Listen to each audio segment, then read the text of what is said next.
For most of this lesson, we're going to be developing a gradebook class that an instructor might use to represent information for a course that he or she is teaching.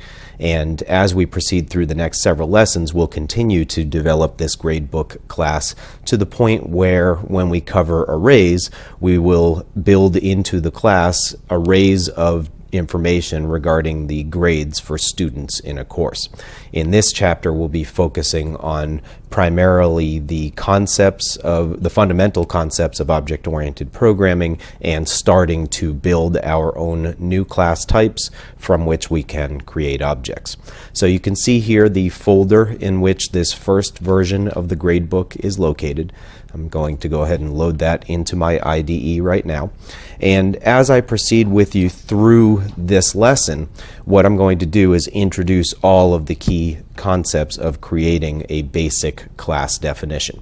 Now, the first thing you'll notice after I've loaded up the project into the IDE here is that this particular project has a gradebook.cs file and a gradebook.test.cs file. The gradebook.test.cs file, if I open that up, contains our main method that's going to say what this program should do when it's up and running. And the gradebook.cs file contains the new class called gradebook, and it's a very simple version of the class to get us started, but we will then enhance this over the next several examples. Now, before I get into the code in detail, let's talk a little bit about classes, objects, and methods and data. When you are building a class, one of the things you're trying to do is model a real-world concept. So if you think, for example, about the concept of a car, before you can go drive a car, somebody has to design it. They have to build the functionality into the car that allows you to interact with the car. So for example, when you step on the gas pedal, it makes the car go faster. When you bring your foot off the gas pedal, it makes the car go slower. Or if you hit the brake pedal, it slows the car down as well. And there's other capabilities built into the car that allow you to interact with the car. Those capabilities are the equivalent of methods in a class. When you define a method in a class, you are defining a way for somebody to interact with an object of your class and tell it to do something, just like when you press the gas pedal on the car, it tells the car to go faster. It basically sends a message to the car to say, let's go faster. So that's the concept of a method. The concept of a class would be like the engineering drawings for a car or the blueprint for a house, where you are basically describing how this thing works, what it takes to accomplish its tasks. So for our initial gradebook, all we're going to do is define one task, which is going to be to display a message on the screen. And like I said, we will continue to enhance this over the next couple of examples, where we'll start to introduce how to build data into a class, how to manipulate that data, and throughout the whole thing we will create objects and interact with them through our test classes, our gradebook test classes that contain the main method. Now, I'll just go ahead and run this program first so you can see it in action. Similar to what we did at the beginning of the previous lesson, all it's going to do is display a line of text, in this case, welcome to the gradebook, on the command line. And again, the IDE is displaying press any key to continue so that we can look at the output and dismiss this window when we're ready. Now, the way we performed that task was in our main method. Every program has a class that contains main. That's the launch point for the application. And in this main method, what we are doing is using the new gradebook class that we're going to create in the other file to declare a variable of that new type. Every class you create defines a new type that you can then reuse in your app or in many apps if you place it into what's known as a class library. So I'll come back and look at main with you in more detail in just a moment, but basically just quickly showing what this does here. Line 9 creates a gradebook object, and line 12 tells that gradebook object what to do. It tells it to display its message. So we'll come back to this momentarily. Now, going back to our gradebook.cs file, it's not a requirement, by the way, but in general, you'll only define one class per file. In this case, the class we're defining is a public class called gradebook. The first step in making a class reusable is to declare it as a public class. In this lesson, we'll be talking about the keywords public and private. We'll start to talk about private as we introduce data to you in a subsequent example.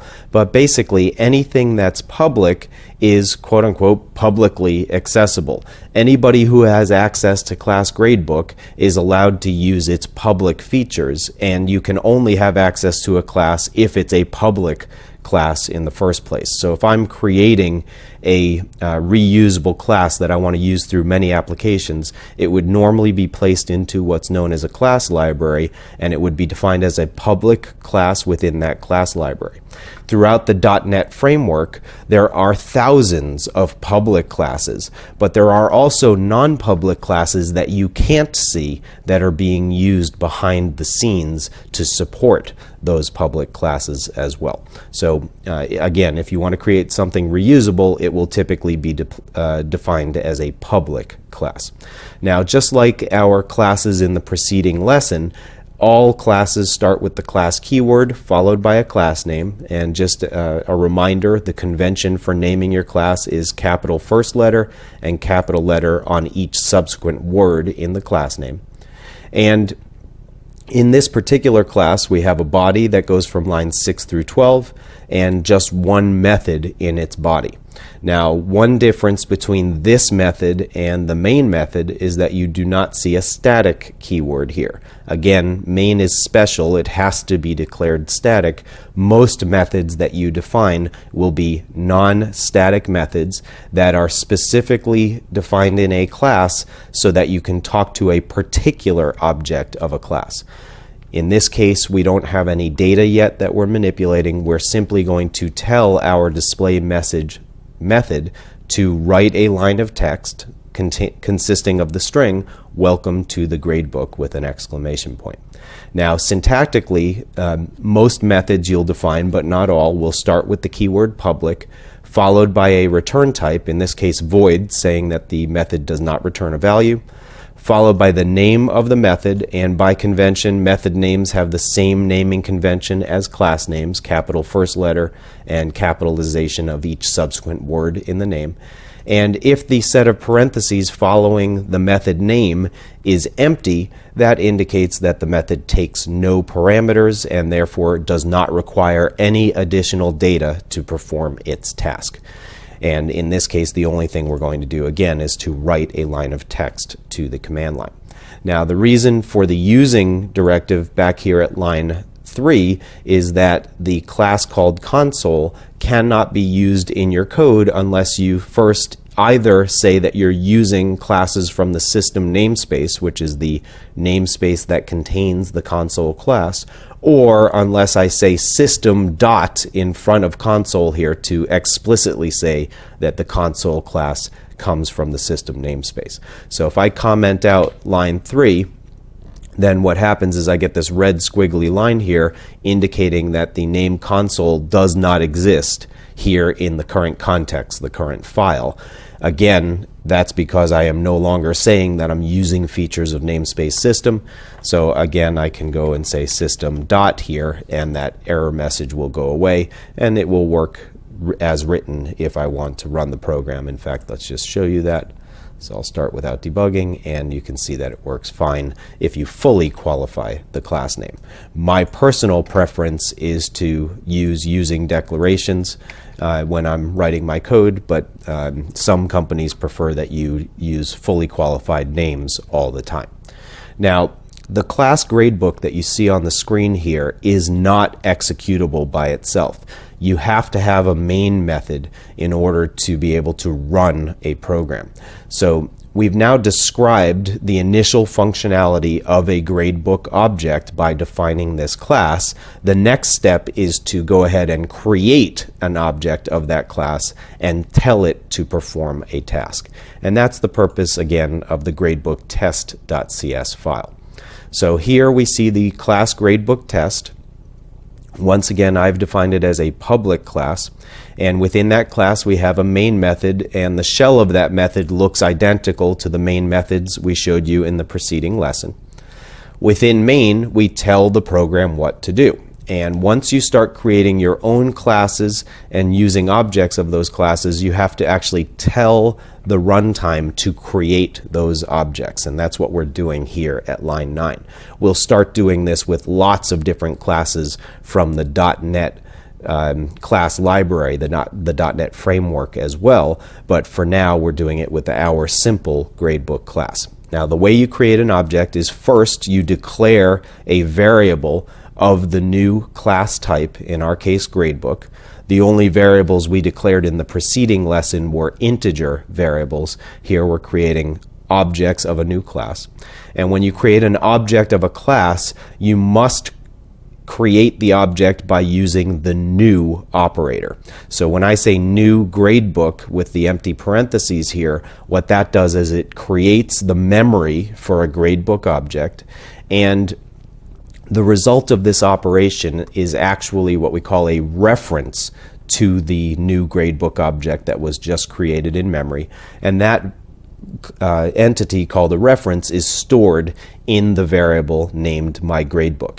So what I like to say is that I have an object called myGradebook, but in reality what that is a reference to a chunk of memory that represents that gradebook object.